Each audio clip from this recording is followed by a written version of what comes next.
people power? Mulai sekarang jawabannya. Saat rakyat tidak bertanya lagi, tapi saat rakyat berbuat, bergerak, bertindak, melangkahkan kaki, melakukan people power.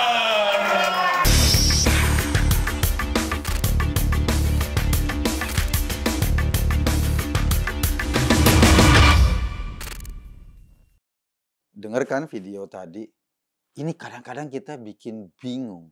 Dikit-dikit people power. Seolah-olah rakyat Indonesia itu pingin banget ganti presiden, menumbangkan Pak Jokowi di tengah jalan. Padahal suasana sekarang ya lagi baik-baik aja. Coba deh lihat hasil survei. 80%, bahkan 85% rakyat Indonesia itu puas terhadap kinerja Presiden Jokowi. Lantas yang mau people power siapa? Emang sih kalau dilihat ya, ini susunan orang-orang yang duduk sambil teriak-teriak people power ini, orangnya dia-dia juga. Amin Rais, dari dulu karena memang kekuasaannya lama-lama udah menciut, dari PAN terdepak, sekarang mendirikan Partai Umat. Menurut survei ya Partai Umat nggak akan lolos electoral threshold.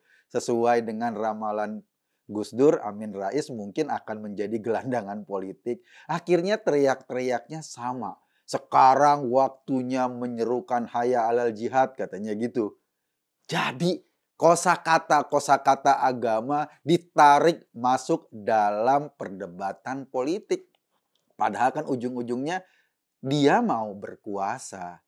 Gitu loh. Sama nih yang teriak-teriak people power juga begitu. Dia mau berkuasa. Selain ada Amin Rais, ada juga tokoh-tokoh HTI. Tahu dong, pengacara yang belain Sugi Nur sama Bambang Tri. Dia tuh jelas-jelas orang FPI. Namanya Ahmad Khozinuddin. Dia juga teriak-teriakan atas nama agama, bilang people power, people power. Padahal ya semua orang di Indonesia hari ini merasa baik-baik saja. COVID sudah berlalu, ekonomi tumbuh. Memang tidak ada di dunia ini yang semua sama rata, sama rasa. Bahkan di negara komunis dulu pun yang doktrinnya sama rata, sama rasa juga ada kesenjangan. Bahwa kesenjangan itu ada dan pemerintah mencoba untuk sedikit mengurangi kesenjangan itu adalah usaha yang terus-menerus. Yang paling penting ekonomi kita tumbuh di atas rata-rata ekonomi dunia pada saat ini. Aset Indonesia tumbuh jauh berkali-kali lipat dibanding presiden sebelumnya. Aset Indonesia tumbuhnya luar biasa. Kemudian strategi ekonomi kita cukup signifikan sehingga membuat kita, masyarakat, ini hidup dalam suasana yang baik-baik saja. Hanya para petualang politik yang teriak-teriak terus seolah-olah ada ketidakpuasan. Mereka menutup mata dari data, dari survei bahwa 85% rakyat itu merasa cukup atau merasa happy atau tingkat approval ratingnya, tingkat kepuasan kepada Presiden Jokowi itu 85%. Amin Rais, ada orang-orang HTI yang teriak people power. Ada lagi satu, Denny Indrayana. Dia bikin surat terbuka kepada Jokowi. Alasannya sangat politis. Dia bilang ada usaha penjegalan Anies Baswedan. Ngapain jegal-jegal Anies? Didiemin aja juga surveinya turun terus. Terus sekarang kalau ada misalnya koalisi atau partai-partai koalisi yang mendukung Anies tiba-tiba melirik koalisi lain, melirik parpol lain, melirik capres lain, jangan disalahin Jokowinya dong. Kenapa? Karena memang dalam istilah politik nggak ada partai yang berkeinginan untuk kalah. Nggak ada partai yang tidak mau berkuasa. Mereka lebih suka mendukung capres yang punya peluang menang lebih tinggi. Karena Anies surveinya melorot terus, wajar-wajar saja apabila Partai Demokrat atau Partai PKS mulai ogah-ogahan juga dukung Anies. Iya, seolah-olah mereka masih solid, padahal di luar itu mereka larak-lirik juga ke partai lain. Ngapain mendukung calon presiden yang peluang menangnya sedikit di bawah standar atau peluang menangnya sangat kecil? Kan mereka akan suka kalau mendukung calon presiden yang peluang menangnya tinggi. Wajar dong kalau kemudian Demokrat mulai larak-lirik dengan PDIP misalnya. Nah, alasan-alasan yang seperti itu digunakan oleh Denny Indrayana misalnya, katanya pemerintah Jokowi berusaha menjegal Anies.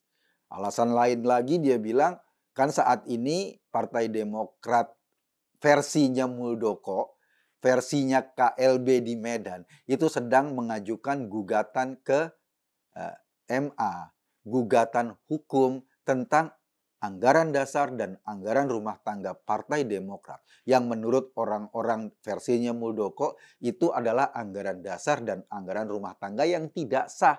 Karena tidak sah, maka pemilihan AHY sebagai ketua Partai Demokrat bisa tidak sah. Nah, mereka lagi nungguin nih keputusan hukumnya. Dan bagi Denny Indrayana ini adalah usaha menjegal Anies Baswedan yang dilakukan oleh Jokowi.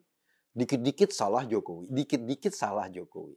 Padahal satu-satunya faktor yang bisa menjegal Anies jadi capres itu bukan siapa-siapa. Satu-satunya faktor yang bisa menjegal Anies jadi capres hanya partai pengusungnya.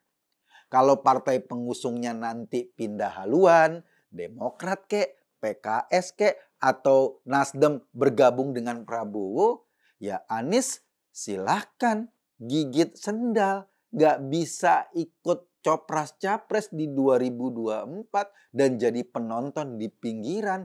Mungkin dia akan bersiap-siap lagi maju dalam Pilkada Jakarta, ya kan? Kalau yang lain mau dijegal seperti apapun, karena undang-undang memang memberikan ruang kepada partai politik untuk mendukung capres dan cawapresnya, maka jegalan apapun kalau partai-partainya solid ya nggak mungkin bisa dijegal. Anies tetap bisa maju. Nah, suasana kayak gitu, ketika misalnya Anies sudah mulai deg-degan nggak dapet tiket, yang disalahin siapa? Yang disalahin Jokowi. Lalu ada usulan pemakjulan Denny Indrayana bikin surat ke DPR hanya karena misalnya Anies tiketnya sebentar lagi robek, lalu dimintakan DPR untuk memakjulkan Jokowi. Halo, pemakjulan itu adalah proses hukum. Nggak bisa menggunakan alasan politik. Jelas undang-undang mensyaratkan proses pemakjulan itu.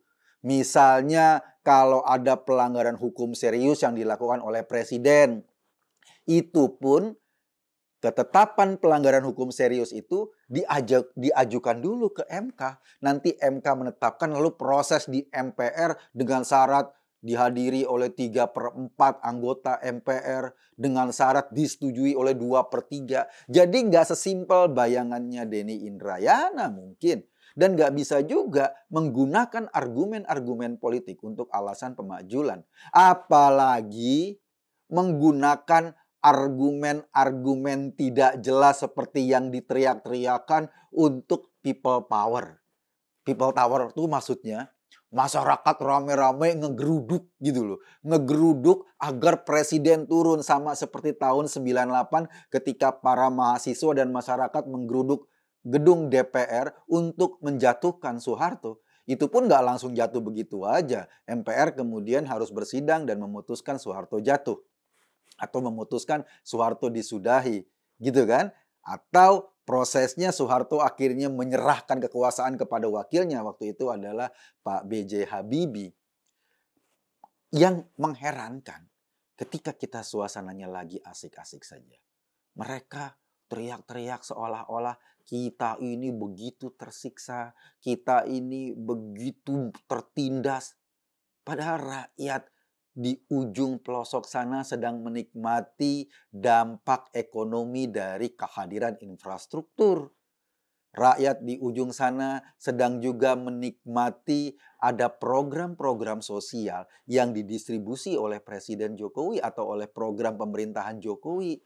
Rakyat di desa-desa juga menikmati karena pada periode ini ada dana desa. Setiap desa punya duit untuk mengembangkan ekonomi atau infrastruktur di desanya.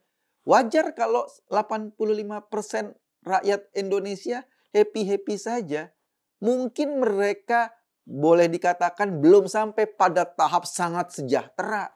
Tetapi bagi mereka, kehadiran pemerintahan pada zaman Jokowi ini jauh lebih nyata ketimbang pemerintahan sebelumnya yang infrastrukturnya tidak terbangun atau terbangunnya cuma sedikit, yang banyak malah membangun gedung-gedung yang mangkrak, membangun fasilitas-fasilitas yang nggak diterusin karena terjerat kasus korupsi misalnya. Kita tahu dong ada Hambalang dan lain-lain. Jadi teriakan people power yang diseru-serukan oleh gerombolan Amin Rais ini sebetulnya teriakan yang aneh. Teriakan orang-orang yang mimpinya memang kerusuhan, mimpinya agar masyarakat ini berdarah-darah, saling tikam. Kalau kita perhatikan, di antara mereka itu ada orang-orang yang bisa dikategorikan sebagai pengasong khilafah, para pemuja Hizbut Tahrir. Di Indonesia, Hizbut Tahrir Indonesia memang secara resmi sudah dilarang oleh pemerintah. Bukan cuma Indonesia, di berbagai negara yang sebagian besar penduduknya Muslim, gerakan Hizbut Tahrir ini memang dilarang. Kenapa dilarang? Hampir di seluruh dunia. Karena setiap kehadiran kelompok ini dimanapun, di negara manapun, tujuannya adalah memprovokasi masyarakat untuk menjatuhkan pemerintahan yang sah. Lalu masyarakatnya menjadi konflik luar biasa, darah muncrat di mana-mana. Libya misalnya, salah satu contoh negara yang tadinya dikenal sebagai negara makmur di Afrika Utara, negara yang mensubsidi masyarakatnya kalau belum punya rumah, negara yang kesehatannya gratis, negara yang pendidikannya gratis, lalu datang gerombolan-gerombolan pengacau itu atas nama agama, ngomporin rakyatnya, lalu kemudian mereka mengkudeta atau berontak terhadap pemerintahannya jatuh, dan sekarang Libya termasuk negara paling kacau, negara paling tidak aman di mana perempuan-perempuan Libya diseret ke jalanan untuk dijajakan jadi budak seks. Siapa provokatornya? Ya orang-orang Hizbut Tahrir itu. Orang-orang yang mengatasnamakan khilafah itu yang tidak bertanggung jawab. Di Indonesia mereka teriak-teriak lagi tuh. Kalaupun Amin Rais tidak bisa kita kategorikan sebagai Hizbut Tahrir, dia memang cuma politisi. Atau Mudrik Sangidu, dulu dia mendirikan Mega Bintang karena protes pada Soeharto. Kan ada tokoh Bu Mega di PDI, ada tokoh Sri Bintang Pamungkas di P3. Dia seolah-olah ingin menggabungkan kekuatan rakyat melawan Soeharto. Tapi itu udah lama, udah puluhan tahun lalu. Sekarang pemerintahannya berubah. Bukan lagi berwajah seperti Soeharto, sudah lebih berwajah kerakyatan. Kenapa teriak-teriak soal people power lagi? Capek dong kita yang mau bergerak maju, disuruh berantem melulu, disuruh bergelut melulu, disuruh menumpahkan darah saudaranya sendiri. Capek dong kita. Kita lebih butuh orang-orang yang bisa membawa negara ini ke arah kemajuan. Dunia sudah berubah, susunan penduduk kita sudah berubah, kita sedang menghadapi bonus demografi. Kita membutuhkan sebuah proses politik yang sehat, pergantian kekuasaan tanpa harus memercikan darah, tanpa harus cetuskan permusuhan, tanpa harus mengubah masyarakat saling berseteru. Karena apa? Karena pada saatnya kita membutuhkan masyarakat yang saling bergandengan tangan agar bisa bergerak maju bersama. Jangan mau dengerin orang-orang yang teriak hayya alal jihad, yang berteriak people power, yang berteriak memakjulkan. Mereka cuma politisi doang yang gak peduli dengan penderitaan rakyat kalau kita saling tikam nanti. Mereka akan tertawa di tengah kerusuhan rakyat. Yang sengsara siapa? Ya kita-kita ini, masyarakat kebanyakan. Jangan mau ditipu sama orang-orang kayak gitu. Saya Kekun tadi hanya mengajak Anda berpikir, kesimpulannya ya terserah Anda. Terima kasih.